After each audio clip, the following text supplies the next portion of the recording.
Sakderenge nglajengaken mirsani video sakjangkepipun, kula aturi kapurih nutul tombol subscribe supados boten ketinggalan video salajengipun. Kagem kemanfaatan video menika, monggo dipun like, komen, lan ugi share. Mugi panjenengan sedaya pinaringan seger waras, bejo donya bejo akhirat, rahayu rahayu rahayu sagung dumadi.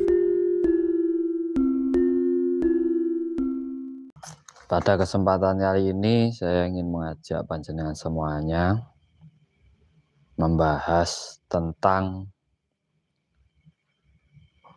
mengenali diri dan Gusti. Kita ngaji diri untuk saat ini. Dari perjalanan-perjalanan yang kemarin kita lalui, kita hadapi, di sini kita ingin semua kembali ke dalam kesadaran diri panjenengan masing-masing, sehingga panjenengan memiliki keteguhan ataupun keimanan dalam diri panjenengan. Dan rasa keimanan, keyakinan itu akan hadir di saat panjenengan benar-benar bisa mengenali diri dan Gusti panjenengan. Kalau hanya sekedar yakin kita itu belum mempunyai keteguhan ataupun keimanan yang sebenar-benarnya. Sebelumnya saya ucapkan banyak terima kasih, salam rahayu buat semuanya yang sudah hadir.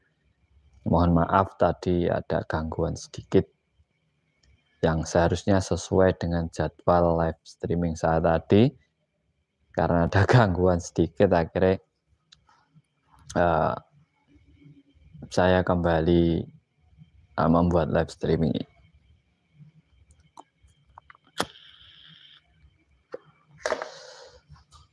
Membicarakan tentang mengenal diri atau mengkaji diri. Jalan terbaik untuk mengkaji diri atau mengenal diri kita sendiri, yaitu adalah dengan meditasi. Itu jalan terbaiknya. Jadi cara satu-satunya mengenali diri itu dengan meditasi. Karena meditasi ini nanti akan membuahkan kesadaran diri kita.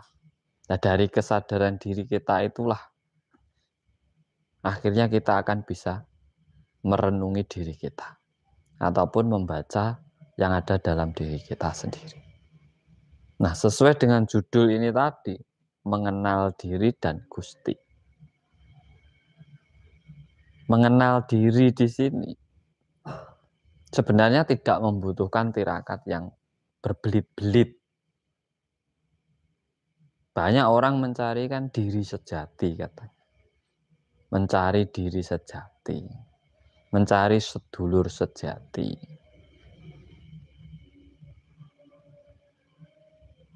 Mencari apalah dalam diri sejati. Ya seharusnya yang sudah ada dalam diri itu tidak perlu dicari. Apa yang sampean mau cari? Sedangkan itu sudah ada dalam diri panjenengan sendiri. Yang sampean perlu cari itu yang tidak ada dalam diri panjenengan. Terus hakikatnya semua itu sudah ada dalam diri kita sendiri. Seluruh isi alam semesta ini ada dalam diri manusia. Ada dalam diri kita.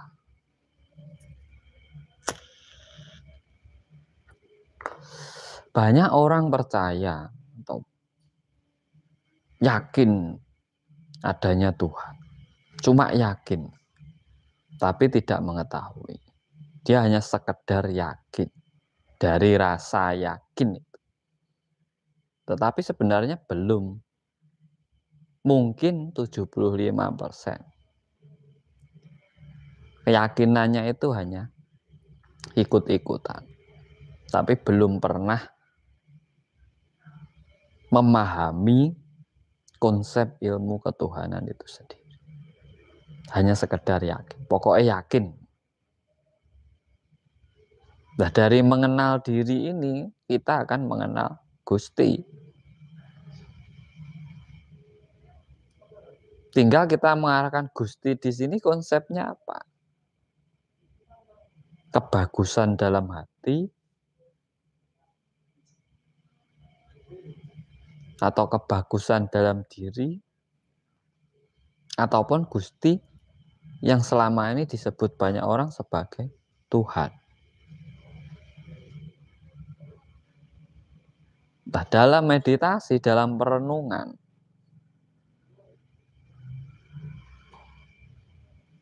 sebenarnya puncaknya adalah ini, mengenal diri dan mengenal Gusti. Puncak dari meditasi. Nah, untuk mengenal Gusti sendiri atau mengenal Tuhan sendiri, kita itu tidak membutuhkan media apa-apa. Jalan itu sudah nggak butuh. Kita itu nggak butuh jalan untuk mengenal Tuhan.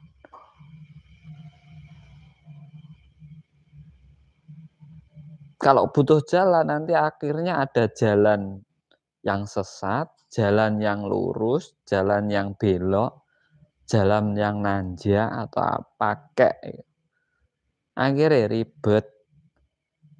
Namanya ketemu dengan Tuhannya kok pakai jalan. Kok harus pakai sarana dan prasarana. Nah, berarti orang itu belum mencapai kesadaran dirinya. Karena apa? Untuk bertemu Tuhan itu tanpa syarat. Asal kita sadar dengan diri kita sendiri. Sadar bahwa panjenengan atau kita semua itu hidup karena ada yang menghidupi. Kita ini hidup ada yang menghidupi. Dan yang maha menghidupi itu adalah yang disebut Tuhan itu tadi. Ya sudah ada kan, kita sudah hidup. Terus mau kemana sampai carinya kan? Yang membingungkan itu ilmunya itu. Sudah ada dicari, sudah ada tapi dicari. Yang dicari sesuatu yang tidak diketahui. Akhirnya apa? Kebingungan.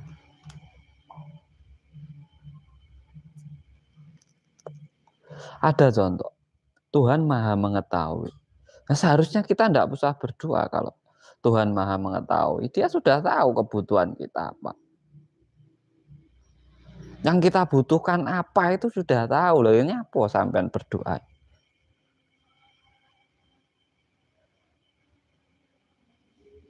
Sudah tahu, maha melihat, maha mendengar, maha segalanya.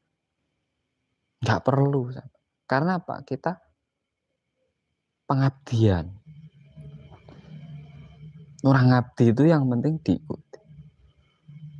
Tuhan sendiri sudah tahu apa yang kamu inginkan, kamu butuhkan. Itu sudah tahu. Nah, banyak orang itu hanya mencari-cari keberadaan Tuhan. Sedangkan dirinya sudah yakin adanya Tuhan. Tapi kok mencari? Yakin kok dicari? Katanya sudah yakin. Orang yakin itu sudah tahu, sudah paham, sudah mengenal, sudah kenal. Itu baru yakin loh. Nah, kalau masih dicari itu keyakinannya perlu dipertanyakan. Loh, yakinmu dari mana?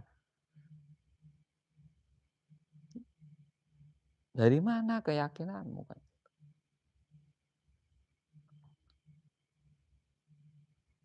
Banyak yang tanya ke saya tentang konsep ketuhanan. Saya ini tidak pernah belajar. Saya itu belajarnya di hutan. Saya itu belajarnya di hutan. Jadi kalau masalah teori itu saya kurang paham. Yang saya pelajari itu adalah perjalanan hidup saya. Dan melihat, membaca orang lain. Perjalanan hidup orang lain itu bisa kita baca sebenarnya. Kita kaji hidup kita, diri kita, alam semesta, orang lain, makhluk lain. Itu kan bisa kita kaji. Ya karena Tuhan itu luas, Tuhan itu esa. Esa itu bukan satu, tapi luas.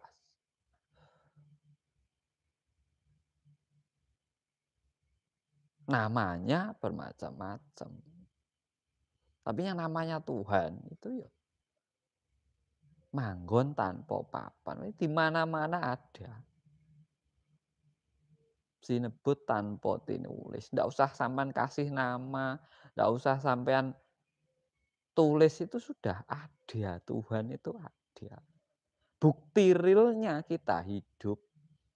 Saya bisa ngomong, bisa rokok, bisa ngopi, ini yuk karena adanya Tuhan. Ada yang menghidupi, ada yang menciptakan. Kalau ndak ada yang menciptakan, sampean tuh mau lahir dari mana? Kan gitu konsepnya. Ya pasti. Makanya kalau dalam ajaran Jawa, Tuhan yang nyata itu adalah kedua orang tua.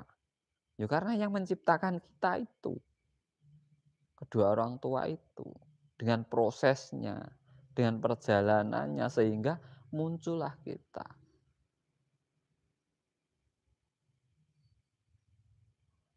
Nah orang tua sendiri aja disia-siakan mau nyari Tuhan. Tuhan yang mana yang dicari?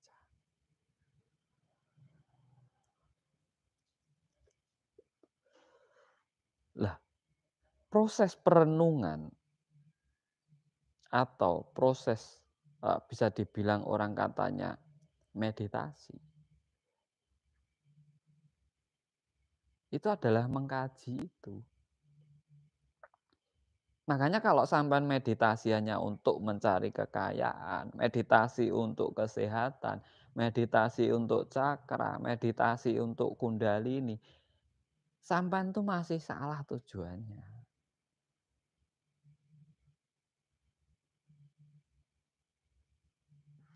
Cari kuncinya. Kuncinya apa? Meditasi mengenali diri dan Gusti. Pahami Tuhanmu, maka rezekimu, kesehatanmu, kehidupanmu, usahamu, ya akan lancar dengan sendirinya kalau kamu dekat dengan Tuhanmu. Nah kalau kita tidak tahu Tuhan, pokoknya percaya, terus banyak meminta, nggak tahu kok minta, ya nggak akan terkabul, nggak tahu. Tahu namanya, nggak tahu keberadaannya. Sampai tahu kangtro, tapi nggak tahu alamatnya. Sampai nyari-nyari. Dikasih bekal berapapun, ya sampai nanti nggak akan sampai rumah saya. Hanya muter-muter aja di situ. Yang ditanyai juga nggak tahu. Lah itulah yang susah.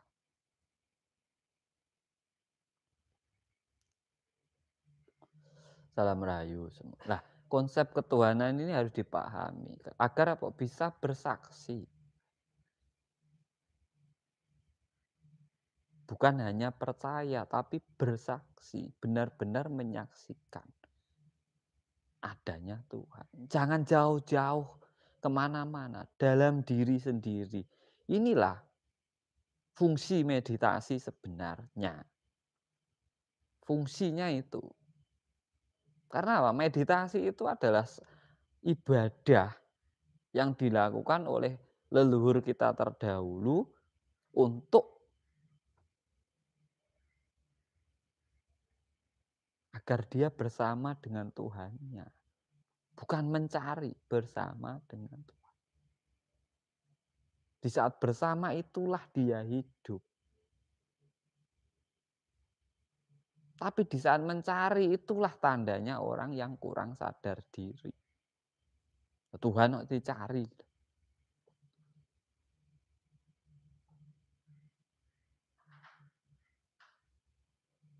Meditasi untuk suwung lah. Suwung itu ya meditasi, Mas. Mbak. Suwung itu adalah meditasi, bukan puncak.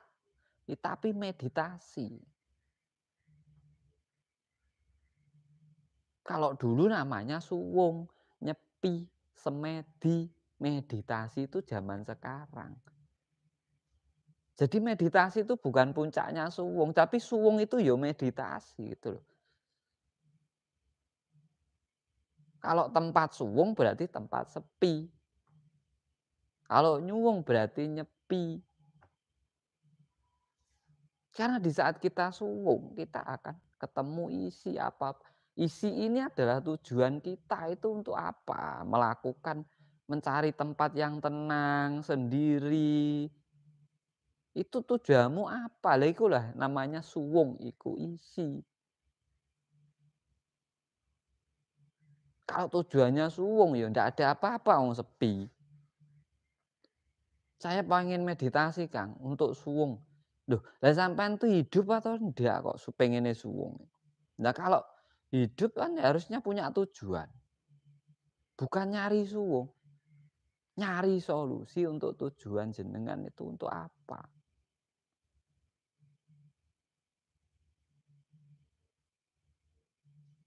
Nah ini salah satu kenapa orang selalu gagal dalam meditasinya. Ya karena apa? Salah tujuan. Akhirnya muter-muter di jalan. Lah meditasi ini hanya jalan, bukan tujuan. Nah, tujuan itu yang memiliki adalah orang yang melakukan meditasi itu sendiri. Nah,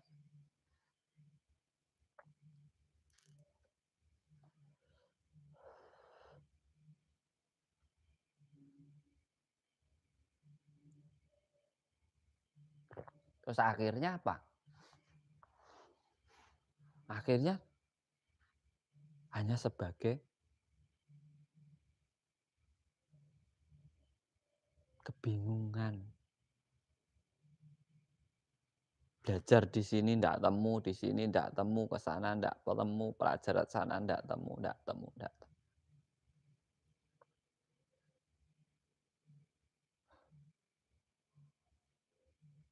Karena meditasi ini jalan tol untuk apa? Kita bersama dengan Tuhan. Jalan tol nih kalau bagi saya. Kita lebih cepat menyadari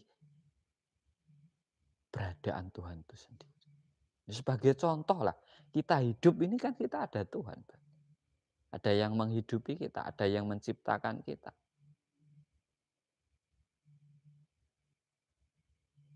Kita tinggal mengkaji dalam meditasi kita. Yang mencipta kita siapa? Oh, orang tua. Unsurnya apa? Alam semesta. Tanah, air, api, angin. Sedulur papat ini. Kalau sampai kehilangan sedulur ini, empat ini, sampai kehilangan, sampai itu tidak hidup. Dia selalu mendampingi hidup sampean kemanapun sampean berada. Empat ini pasti mendampingi sampean. Real, nggak usah nyari warnanya pink, biru, ungu. Lah itu untuk apa? Ya bingung loh orang.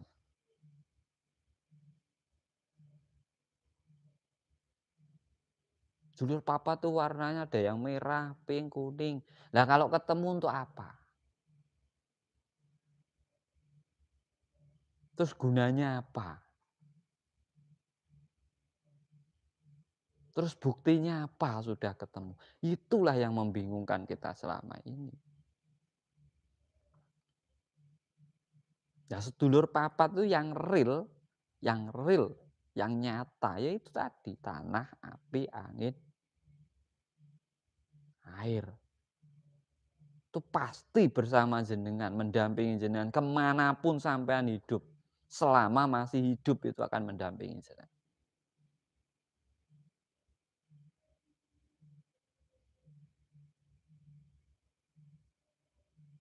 Nggak usah puasa nyari sedulur papat. Kalau pengen bersinergi, ya lestarikan, lindungi, rawat, jaga, itu menghidupi jenengan. Itu menghidupi.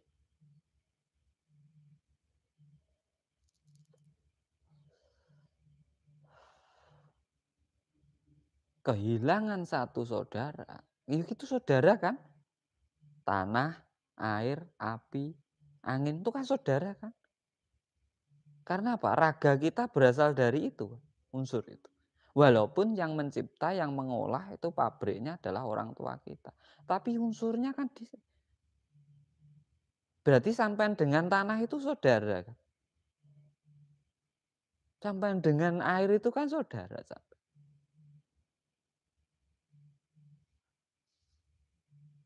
Kalau mereka menjauh, tidak hidup. Nah di sini Gusti sampean muncul. Berarti semua makhluk hidup itu unsurnya dari 4 ini tadi. Berarti semua itu sama.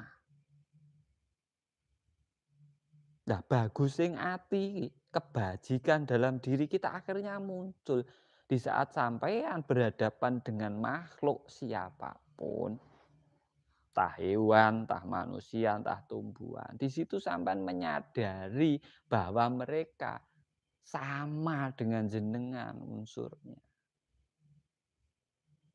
Nah, itulah konsep ketuhanan.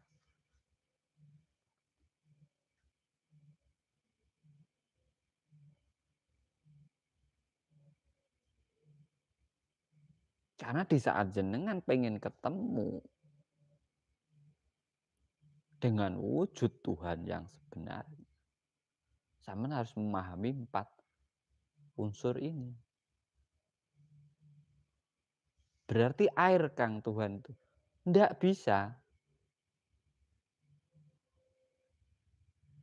Berarti pohon Kang, ndak. Pohon masih butuh air. Air untuk mengalir butuh tanah, butuh angin, butuh api. Orang hidup ndak ada ini, ndak lengkap. Manusia menganggap dirinya Tuhan, dia masih butuh yang lainnya. Loh, konsep ketuhanannya di mana? Di saat semua saling membutuhkan, saling melengkapi, disitulah dinamakan nyawiji. Jadi saat manunggal itulah Tuhan hadir. Dalam ajaran Jawa itu manunggaling Kawula Gusti. Di saat semua atau seluruh makhluk di alam semesta ini saling bertergantungan, saling melengkapi, saling menghidupi, disitulah namanya manunggal.